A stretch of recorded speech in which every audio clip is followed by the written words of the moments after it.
This is going to be my review of the Massdrop THX AAA 789 linear amplifier. Apparently I just did 10,000 steps even though I'm sitting here and I was clapping and moving a lot. Sorry. Anyways, the audience that I just lost because I'm trailing off, let's jump into build quality. Alright, so build quality. This thing is solid. Everything about it is just great. I love the way the buttons feel. I love the way the knob for the gain selector switch. It's very, very solid.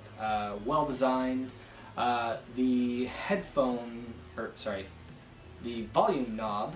I do wish there was some sort of marker on there so I can at least tell where my volume is at a glance, because if I'm not listening to music and my headphones are just sitting there and I decide I'm going to listen to music, I might kind of go, oh, that needs to be turned up a little bit. Let me turn it up a little bit. And I just went from the 10 o'clock position to the 1 o'clock position, and depending on what headphone I'm listening to, that could blow out my ears.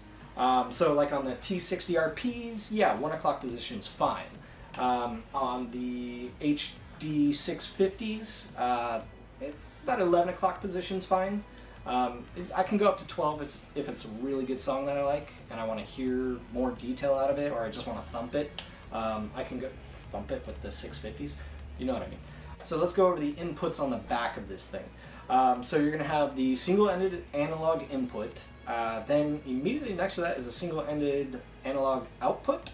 I don't have speakers though, so I can't really tell you much about that. Sorry, I'm more into headphones than I'm into speakers, so nothing I can give you there. Sorry about that, I'm useless. Okay, next up you have the balanced inputs. Don't have a balanced DAC, so can't really put that to use yet. Although I did order a balanced DAC, so eventually I will hook that up to this to see if there's any difference. I doubt it. Well, I guess that brings us to the outputs on this unit. As far as the outputs are concerned, you have the balanced output, you have 1/4 inch single-ended output, and a 3.5 millimeter single-ended output, so that's standard headphone jacks on both of those. Obviously the balanced XLR output's a bit different, but that balanced XLR output is not actually balanced. It's close enough to balance. Basically, the way the AAA technology works, it doesn't need balanced. It's just cleaning up that power output, the amplification, it's cleaning up any sort of noise that's there, and it's just giving you a really, really solid signal out. So don't be put off by the fact that it's not true balanced, because realistically, are you going to notice the difference? Because I don't notice the difference. I have a balanced LCX S-Stack back there, but that's buried under headphones right now. You're not going to notice the difference between balanced and the AAA balanced. So it's not really balanced, but might as well be for all intents and purposes. Okay, so power output. From the XLR output, the balanced output, XLR output, same thing.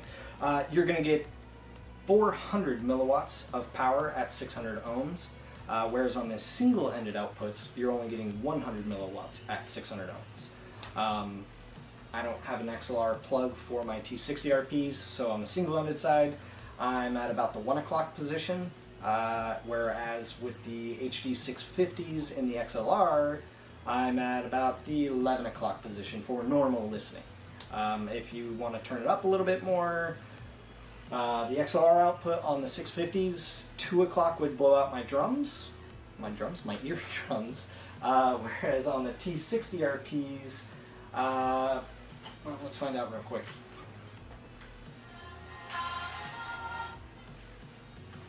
Yeah, so about 4 o'clock would blow out my eardrums.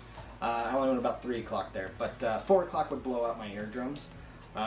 So as far as power output's concerned, it's pretty much going to power up whatever you throw at it. You don't have to worry about that. Mind you, that's on gain 3. So one thing that's barely even noticeable. This was something that I actually noticed on the 887, but I'm not really noticing it too much on the 789 here. So on the 789, when you have the gain turned all the way up and the volume all the way down, barely, just barely, there's like a hint, a whiff of sound. Not enough that you can really tell what it is unless you happen to stare at the song or you know the song really well. You're gonna be like, wait, what's playing that right now? So you might think you have headphones on somewhere, when in actuality the sound's actually coming through the headphones you're wearing. So that's with the volume all the way down. And again, that's only the XLR output. I'm assuming that's because of the 400 milliwatts, but the 887 actually puts out less power on that, but it's more noticeable on that one than it is on the 789. I don't know why I'm comparing the two. That's the next video.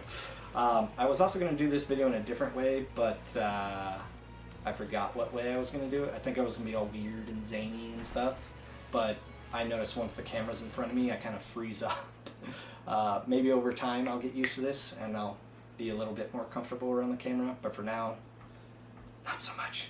I'm very shy. Oh, and real quick, one last thing. There is a bypass switch on the back, and I found out that after about an hour and 10 minutes or so of no sound, that's when I noticed that it actually does turn off power on this thing. So that bypass switch is actually pretty cool. But yeah, basically that's all that switch does. So nice little power saver. After all, that's what the whole AAA technology is about. It's about saving power. It's not about being a power hog like a Class A amp. Or like the Dark Voice. They're just trying to bring things down and make things cooler, quieter, and cleaner. And this does exactly that. This is a great amp. With all the features it gives you, all the outputs it gives you, can't really beat it for 400 bucks. Definitely recommend it. Thanks for watching. Time to clean that again.